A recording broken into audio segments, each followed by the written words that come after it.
রাগ হয়ে যায় না, আমি একটা চিত্র আপনাকে দেখাইতে চাইতেছি। দোকার চিত্র, দোকার একজনও এখানে নাই যে নামাজ পড়লে সময় উঁচু করতে হবে, মুসল্লা বিছাইতে হবে, সূরা কেরাত পড়তে হবে, 2-3 মিনিট সময় যাবে, 2 টাকা দিলে কারেন্সি যাবে, 3 বার কুল আল্লাহ পড়া 1 খতম কোরআনের সওয়াবও তো কেউ মা বাবাকে ডেলি দেয় না। রাগ হয়ে গেলে তাহলে এর চেয়ে বড় ধোঁকা কি আছে? আপন সন্তান, এটাই তো আলী রাদিয়াল্লাহু তাআলা আনহু বলছে, ওরা জবাব দিলে দিতে পারতো, ইন্তাকালনা মিন দারিল গুরুর। সব ধোঁকা ছিল, ধোঁকা। ধোঁকার ঘরের থেকে বাহির হয়ে চলে আসছি ইলা দারিল গোরাবা, অপরিচিত এক জগতে। তো আমার শুরু ছিল বিষয়, আপনি দুনিয়াতে কত দামি, কত ফেমাস, কত পদস্থ, কত পজিশনওয়ালা, আমার এটা বিষয় না। আমার বিষয় হলো আপনাদের ভাবানো যে আমি আল্লাহর কাছে দামি কতটুকু, এটাই ভাবানো। কেননা কালকে চলে যেতে হবে, থাকার সুযোগ এখানে কারো নাই। এই জন্যই আল্লাহ ডেলি প্রমাণ দিতেছেন, 6 লক্ষ মানুষকে ডেলি উঠাইতেছেন। সারা দুনিয়ায় ডেলি 5 থেকে 6 লক্ষ লোক ওঠে, দুনিয়ার থেকে চলে যায়। একদিন আল্লাহ শূন্যের কোটায় নিয়ে আসবে, উঠাইতে উঠাইতে উঠাইতে একদিন দুনিয়াতে কেউ থাকবে না। আল্লাহ মালাকুল মউতকে জিজ্ঞাসা করবে, মান বাকিয়া আলা যাহরিল আরদ ওয়া হুয়া আলামু বিহি। আল্লাহ জানেন, তারপরও জিজ্ঞাসা করবে, বলো জমিনে কে বাকি? তা আল্লাহ মালাকুল মউত বলবে, মা বাকিয়াল আরদি আহাদুন ইয়াদুব্বু, জমিনে বিচরণকারী কেউ নাই। তা আল্লাহ জিজ্ঞাসা করবে, আইনাল্লাযীনা কানু ইয়াঈশুনা ফি বুরুজিন মুশাইয়্যিদা, ওরা কোথায় যারা নিচ্ছিদ্র বেষ্টনীর ভিতরে বাস করত? ওরা কোথায় যারা উঁচা উঁচা প্রাচীরওয়ালা বিল্ডিং এ বাস করত? যারা মৃত্যুকে স্বপ্নেও ভাবতো না, ওরা কোথায়? তো মালাকুল মউত বলবে, ওদেরকে নিয়ে আসছি, শুধু আকাশওয়ালা বাকি। চলেন, আমার কাছে সময়ও কম, আমি দ্রুত চলতেছি। তো মালাকুল মউত বলবে, আকাশওয়ালা বাকি। আল্লাহ বলবে, লাগাও ঝাড়ু আকাশে। ঝাড়ু লাগাবে, তারপরে জিজ্ঞাসা করবে, কে বাকি? তো বলবে, লা আলাল আরদি ওয়ালা আলাস সামাওয়াত, আকাশও নাই, জমিও নাই, ইল্লাল্লাযীনা ইয়াঈশুনা তাহতা আরশি, শুধু আপনার আরশের নিচে যারা আছে ওরা বাকি আছে, আর আপনি তো চিরঞ্জীব। তা আল্লাহ বলবে, লাগা ঝাড়ু আরশের নিচে। আরশের নিচে ঝাড়ু লাগাবে, তারপর জিজ্ঞাসা করবে, এইবার জমিনও নাই, আকাশও নাই, আরশের নিচেও নাই, শুধু 12 জন বাকি, আর আপনি চিরঞ্জীব।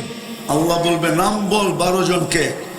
তো বলবে, সামানিয়াতু মিন হামিলাতি আরশিক, আপনার আরশ বহনকারী 8 জন, আর আমরা 4 জেনারেল, জিবরিল, মিকাইল, ইসরাফিল, আনা মালাকুল মউত, টোটাল 12 জন। আল্লাহ বলবে, ফালিয়ামুত জিবরিল ওয়া মিকাইল ওয়া ইসরাফিল, 3 জনের মৃত্যু হোক। 3 জন মরবেন, জিজ্ঞাসা করবে, এইবার?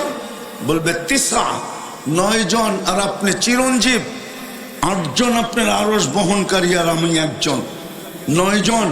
আল্লাহ বলবে, ফালিয়ামুত হামিলাতা আরশি, আমার আরশ বহনকারীদেরও মৃত্যু হোক। তারপরে জিজ্ঞাসা করবে, এইবার? তো মালাকুল মউত বলবে, আনা ওয়া আনতাল হাইয়ুল্লাযী লা তামুত, আমি আর আপনি চিরঞ্জীব। আল্লাহ বলবে, ফাতামুত আনতা, এবার তোর পালা। তো আল্লাহ কারণ বলবে, লিআন্নী কাতাবতুল মাউতা আলা মান তাহতা আরশি, আমার আরশের নিচে যে আছে ওকে মরতে হবে। ও আনতা তাহতা আরশি, তুমি আমার আরশের নিচে, আল্লাযী লা ইয়ামুত, যিনি চিরঞ্জীব, ফাহুয়া ফাওকা আরশি, অর্থাৎ আল্লাহ নিজে আমি আরশের উপরে বিরাজমান। সায়ুলকি আলাইহি সাকারাতাল মাউত, মৃত্যুর যাতনা ঢালবেন, একটা চিৎকার দিবেন আর পড়বেন আর বলবেন লাউ আলিমতু সাকরাতাল মাউত মা কাবাস্তু আরওয়াহাল মুমিনিন, হায় মৃত্যু সম্বন্ধে যদি কিঞ্চিত ধারণা আমার থাকতো, তাহলে কোন মুমিন মুসলমানকে কোনোদিন আমি এত কষ্ট দিয়া নিয়ে আসার কমসে কম দায়িত্ব নিতাম না। চলে যেতে হবে। অস্তিত্ব দিলেন, সাজাইলেন, 24 ঘন্টা আপনার উপরে বাজেট ব্যয় করে, দাবি হলো দামি হয়ে আস, তাইলে আমি তোমাকে কিনবো, জান্নাতের বিনিময়ে কিনবো, চিরদিনের জান্নাত। আপনার আমি তো বলবো রাজিনা বিল হায়াতিদ দুনিয়া, ঠিক না? আবাদি দিলাম, কোরআনে যদিও আছে আরাজিতুম বিল হায়াতিদ দুনিয়া, আমরা তো দুনিয়ার জীবন নিয়ে খুশি, ঠিক না? না খুশি না? কি বলে? ওই যে বলতেছে খুশি। আমরা তো দুনিয়ার জীবন নিয়ে খুশি, ঠিক না? হ্যাঁ, জান্নাত দিয়ে কি করব, ঠিক না? দুনিয়ার জীবন নিয়ে তো খুশি, ঠিক না? যদি দুনিয়ার জীবন নিয়ে খুশি না হইতো, তাহলে যুবক চুলের স্টাইল এরকম কেন হইতো? 14 তারিখ যুবক কেন উদযাপন করত? মা বোনরা বেপরদায় কেন চলতো? শিক্ষিত লোকগুলা আল্লাহর থেকে দূরে কেন হইতো? সবকিছুই তো প্রমাণ করে আমরা দুনিয়া পায়া খুশি, দুনিয়া নিয়ে খুশি, কিন্তু দাবি হলো আমার কাছে দামি হয়ে আস। তাইলে কিনবে জান্নাতের বিনিময়ে, আর না হইলে কিনবে না। হিসাব দিতে হবে, এটা সত্য। আজকে হয়তো বাজেট ব্যয় করতেছেন, কোনো দিন বিল পাঠান না, কিন্তু আসতেছে দিন লাতুস আলুন্না আনিন নাঈম, এক একটা লবণের দানার হিসাব নিবে, দানা। হ্যাঁ, 50,000 বৎসর দাঁড় করায় নেবে, হতে পারে। কোরআন এটাই বলে দুনিয়ার কোনো পরিচয় চলবে না, দুনিয়ার কোনো পরিচয় চলবে না, দুনিয়ার কোনো পরিচয় চলবে না।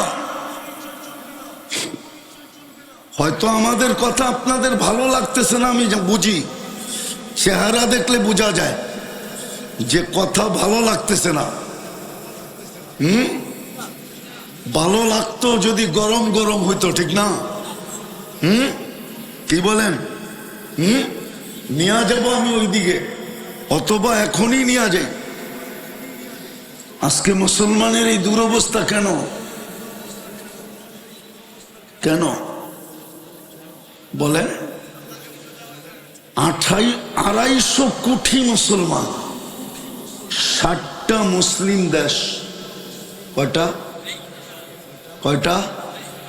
60টা মুসলিম দেশ, 250 কোটি মুসলমান, ঠিক না?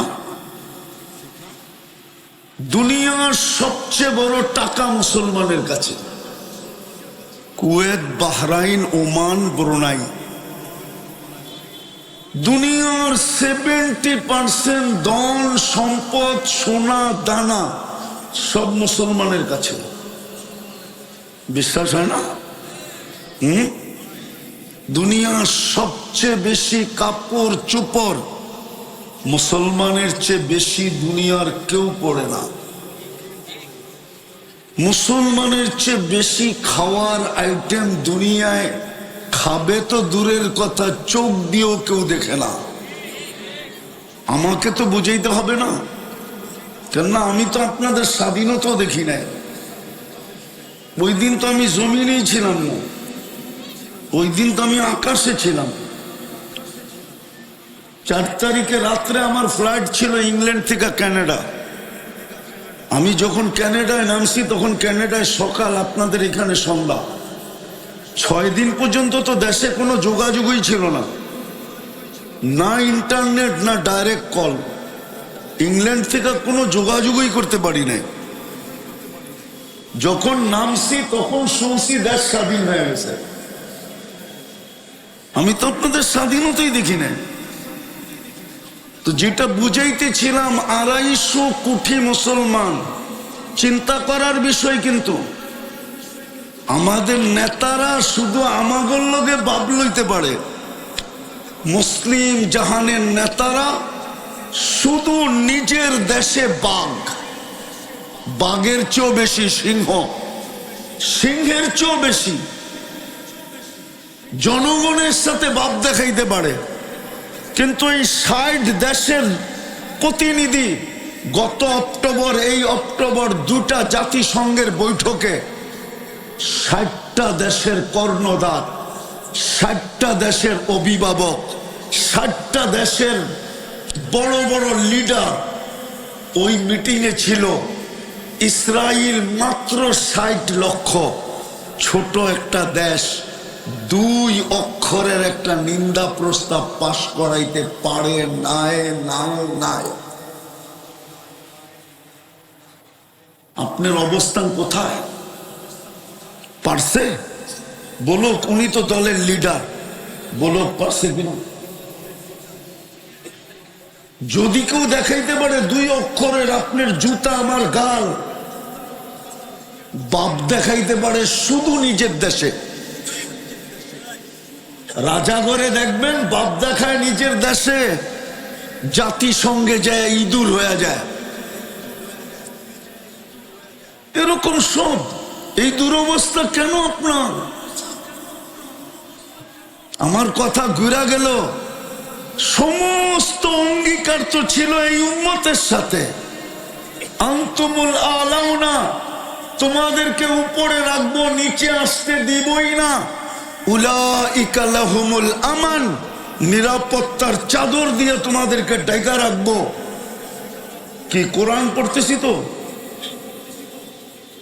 নিরাপত্তার চাদর দিয়ে তোমাদেরকে ঢাকা রাখবো। ইল্লা নানানসুরু, আমরা তোমাদেরকে সাহায্য করব। লাহুম রিজকুন কারীম, তোমাদেরকে আমি ক্লান্তিহীন পালবো। হায়াতান তাইয়্যিবা, তোমাদের পছন্দের জীবন তোমাদের দুয়ারে আমি দিয়ে আসবো। ইজ্জতের উচ্চ শিখরে তোমাদেরকে রাখবো। এই কটাই দেখাইলাম। বুদ্ধিমানের জন্য একটাই যথেষ্ট, আর যদি বুদ্ধি না হয় তো মিনারা দেখাইলেও যথেষ্ট হবে না। কেন আজকে আমাদের এই দুরবস্থা? কেন এই দুরবস্থা আপনার আমার? বলেন কেন? ওটাই বুঝাইতে চাইছিলাম, কথা ঘুরে অন্যদিকে চলে গেছে। কেন দুরবস্থা? আপনি আজকে আল্লাহর কাছে দামি না। হ্যাঁ, বন্ধুর উম্মত বটে। দামি বানানোর জন্যই তো আপনাকে আল্লাহ নির্বাচিত করছিল মানুষ হিসাবে। বলেন আপনার ভিতরে মানবতা কতটুকু? মানবতা যদি থাকতো তাইলে জমিন নিয়ে ঠেলাঠেলি, আতাল নিয়ে ঠেলাঠেলি করে কিভাবে? না আপনাদের দেশে করে না? হ্যাঁ, আরে করে। হ্যাঁ, মানবতা কোথায়? বলেন আমাকে, মানবতা কোথায়? মানবতা আছে? আপনি তো মানুষ, মানবতা কোথায়? বাদ দিলাম মানবতা। আপনি তো মুসলমান, ঠিক না? মুসলমানের ঘরে আপনাকে কে পাঠাইলে? কে নির্বাচিত করলো? ইসলাম আপনার জন্য কে ভালোবাসলো? ইসলাম আপনার জন্য কে পছন্দ করলো? বলেন ইসলামের রং কতটুকু? ইসলামের রং আপনার আমার ভিতরে কতটুকু? বরং আমার সমাজের হাই লেভেল থেকে নিয়া লো লেভেল পর্যন্ত তাকাইলে এটাই মনে বুঝে আসে যে মুসলমানের ঘরে জন্ম নেওয়াটাকে একজন পছন্দ করে নেয়। হাই লেভেল থেকে নিয়ে লো লেভেল পর্যন্ত যুবকদের স্টাইল দেখেন, ওরা বুঝাইতে চাইতেছে, মুখে বলতে পারতেছে না, বুঝাইতে চাইতেছে যে আমি ইসলামকে লাইক করি না। আল্লাহ আমাকে মুসলমানের ঘরে কেন পাঠাইলেন? নাইলে ওর চুলের স্টাইল এরকম হইতো কেন, ওর পোশাকের স্টাইল এরকম হইতো কেন, ও চলাফেরা এরকম হইতো কেন? বলেন, মুসলমানের ঘরে আপনাকে জন্ম দিলেন পছন্দ করা। কে পছন্দ করছে? হ্যাঁ, কে? আরে জোরে বলেন। আল্লাহ বললে গুনাহ হবে না, 40 নেকি মিলবে, 40 নেকি। এই জন্যই তো ডাক্তারকে পয়সা দেন, এই জন্যই তো ডাক্তারকে পয়সা দিই। নাহলে মুসলমান আবার ডাক্তারের কাছে যাবে কেন? বলো, হুজুররা তো বসে আছে, এরকম কোন দোয়া কি নাই যে চিরজীবন সুস্থ থাকবে? অসুস্থ মানুষ কেন হয় জানেন? এটাও বইলা দিই। আপনি বলবেন মৌত তাইলে কেমনে আসবে, ঠিক না?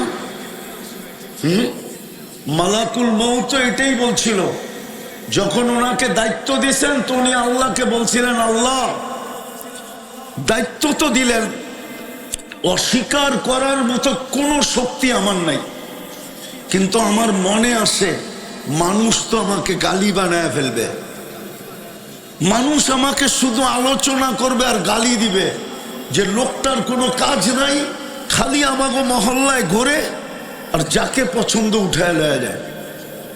আল্লাহ বলে সাআজআলু লিল মাউতি সাবাবা, মৃত্যুর কারণ বানায় দিমু। ইয়াযকুরু সাবাব ওয়া ইয়ানসা, মানুষ কারণ নিয়ে আলোচনা করবে, তোর নাম ভুলে কেউ নিবে না। কি নেন মালাকুল মউতের নাম? কি করুণা করুণা করুণা, ঠিক না? স্টক স্টক স্টক, ঠিক না? এটা সেটা, রোগ শোক, ক্যান্সার ফ্যান্সার, ঠিক না?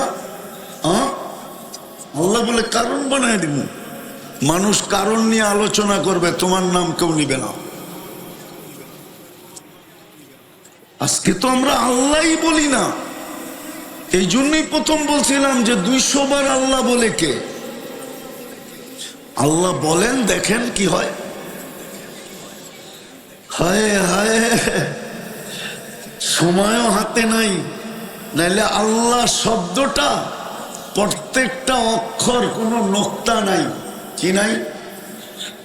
নোক্তা অর্থ কি জানেন? ও মুখাপেক্ষী, নোক্তা ছাড়া বুঝাইতে পারবে না। আল্লাহ এরকম অক্ষর নিছেন যেগুলা স্বয়ং সম্পূর্ণ। কি? আল্লাহ যে উচ্চারণ করবে ও ভিতর দিয়া স্বয়ং সম্পূর্ণ হবে। আরো অনেক কারণ আছে, যত আলো দেখেন না সব আল্লাহ শব্দের থেকে বাহির হয়েছে। কোরআন বলে আল্লাহু নূরুস সামাওয়াতি ওয়াল আরদ, আল্লাহ যে যত বেশি বলবে ভিতরটা তত বেশি আলোকিত হবে। কি হবে? কি হবে? আবার আল্লাহ শব্দটা লিখতে গেলে অনেকটাই হাড়ের মতো। কি মনে হয় বুঝাইতে পারি না? আলিফটা একটু ব্যাকা করেন, হাঁটারে একটু ব্যাকা করে উপরে উঠায় দেন, দুটার মাথা উপরে নিয়ে মিলায় দেন, পুরাপুরি হার্ড। আল্লাহ যত বলবে দিল তত স্ট্রং হবে, স্ট্রং। বিশ্বাস হয় না? টঙ্গী ইস্তেমায় গেছিলেন? গেছিলেন? এক বুড়ানা বয়ান করে উমর পালনপুরি ইয়ারে আহমদ লাট সাহেব শুনছিলেন বয়ান? ওই বেটায় যখন আল্লাহ বলে কেমন মনে হয়? আরে বলুক না আনাস সাহেব, কেমন মনে হয়? বুড়া?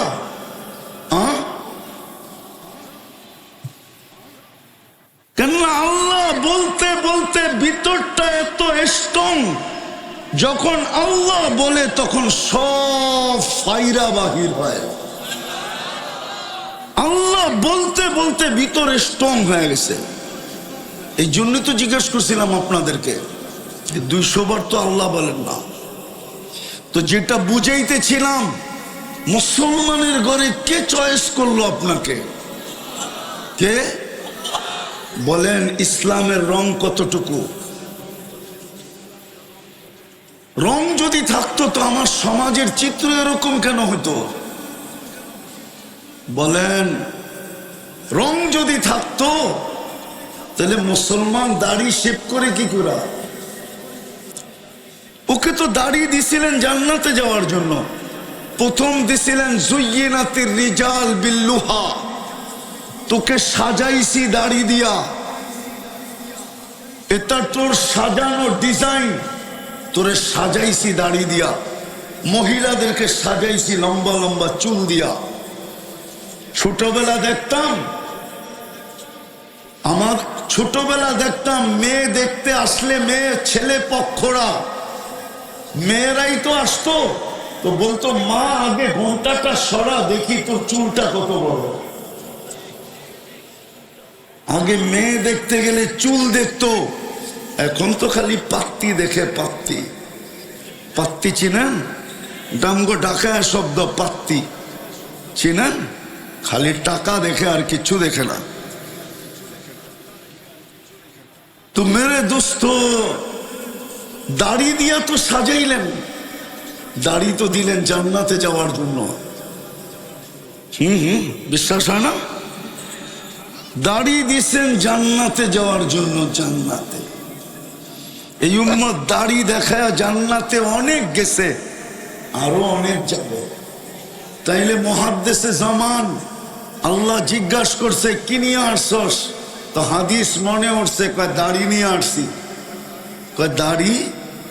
কেন চেতেন কেন? আপনি কি বলেন না জিবরিল আলাইহিস সালামকে? উনি কি বলে না আমাদের নবীজিকে? নবীজি কি বলে নাই সাহাবাদেরকে? সাহাবারা কি বলে নাই আমাদেরকে? মানুষের অস্তিত্ব যদি না হইতো তাহলে শয়তানকে বিতাড়িত হইতে হতো না। কেননা ওর কাছে 1,85,000 বৎসরের ইবাদতের পুঁজি ছিল। ও বিতাড়িত হয়তো হয় কি করে? 7 আকাশে ওকে 7টা বিশেষ নামে ডাকা হতো। ও বিতাড়িত হয় কি করে? প্রথম আকাশে ওকে ডাকা হইতো আবেদ, পরের আকাশে জাহেদ, পরের আকাশে আরেফ, পরের আকাশে তকি, পরের আকাশে ওলি, পরের আকাশে খাজেন, সপ্তম আকাশে ডাকা হতো আজাজিল। মানুষের কারণেই ওর সবকিছু জলাঞ্জলি। বিদায় ও মানুষকে রহমতের ছোঁয়া নিতে দিবে না। কেননা রহমতের ছোঁয়া পাইলেই তো সোনা হবে, আর সোনা হইলেই তো আল্লাহর ওয়াদা আছে যে আমি তোমাকে কিনবো জান্নাতের বিনিময়ে, কাগজের বিনিময়ে না। এই জন্য হতে পারে যেরকম সোনার এরকম শুনতেও দিবে না, যেরকম পরিবেশটাকে রাখা উচিত এরকম রাখতেও দিবে না। এই জন্য ভলান্টিয়ারদের কাছে অনুরোধ হবে, কাউকে ডাকেন কিন্তু আওয়াজ দিয়া না,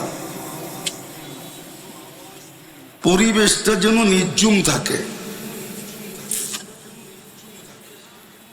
কেননা এই ছোট জীবনটা 60-70 বৎসরের জীবনটা, 60-70 বৎসরের জীবনটা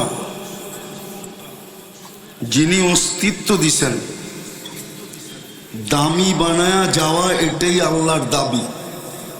দামি বানায়া যেতে হবে। দুনিয়ায় হাজারো জিনিস দ্বারা দাম পাওয়া যায়, এটা আমি মানি। হাজারো ভাবে দুনিয়ায় দামি হওয়া যায়, এটা আমি মানি। এটা আমি মানি, হাজারো ভাবে দুনিয়ায় দামি হওয়া যায়। কিন্তু আল্লাহর কাছে দামি হতে হলে নির্দিষ্ট কিছু জিনিস আছে, ওটার মাধ্যমে হওয়া যায়, অন্য কোনো মাধ্যমে হওয়া যায় না। দুনিয়ায় দামি হওয়ার জন্য হাজারো পন্থা আছে। কয়টা কয়টা বলবো? দুনিয়ায় কাঠ পিটায়া, কাঠকে কাঠ দিয়া পিটায়ও দামি হওয়া যায়। কাঠকে কাঠ দিয়া পিটানো বোঝেন না? মানে হুজুর বোঝে না।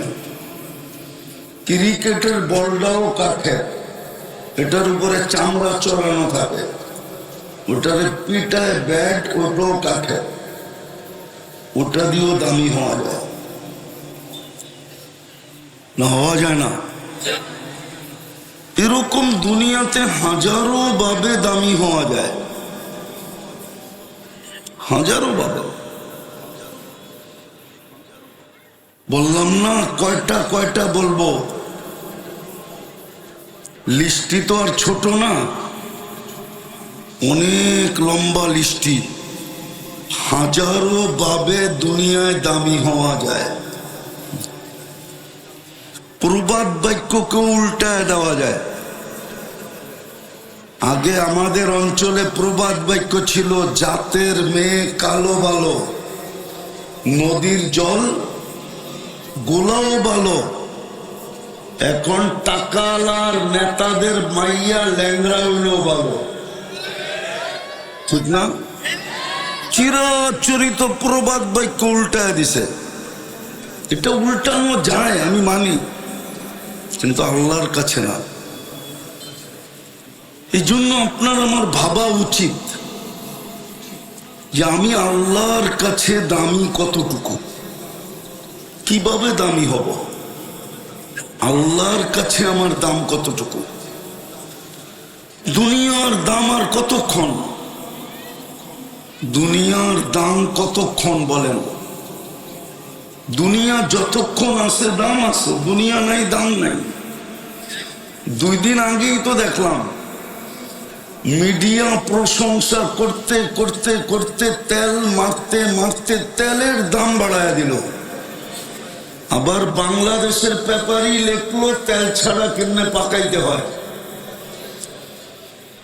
ওই মিডিয়া, ওই লোকেই এখন স্বৈরাচার বলতে বলতে গলা শুকায় ফেলতেছে, মাঝে মাঝে খবরের মধ্যে পানি খাইতেছে। তো দুনিয়া, দুনিয়া আমার বিষয় না, হাসানের জন্য না, বাবানের জন্য। কেন? এটা আল্লাহ অস্তিত্ব দিছে, যাকে যা দিছে সব আল্লাহ দিছে। আল্লাহ। আপনার ব্যক্তিত্বের মেইন উৎস কি বলেন তো? কি? আরে বলেন না, আপনার ব্যক্তিত্বের মেইন উৎস কি? এই দেহটা। দেহ না থাকলে আপনার ব্যক্তিত্ব হয়তো কোত্থেকা? ব্যক্তিত্ব হয় দেহ দিয়া। দিছে কে? হ্যাঁ, ওটাকে সাজাইছে কে? এটার উপরে বাজেট কে ব্যয় করে? আপনি বলবেন কোথায় বাজেট ব্যয় করে?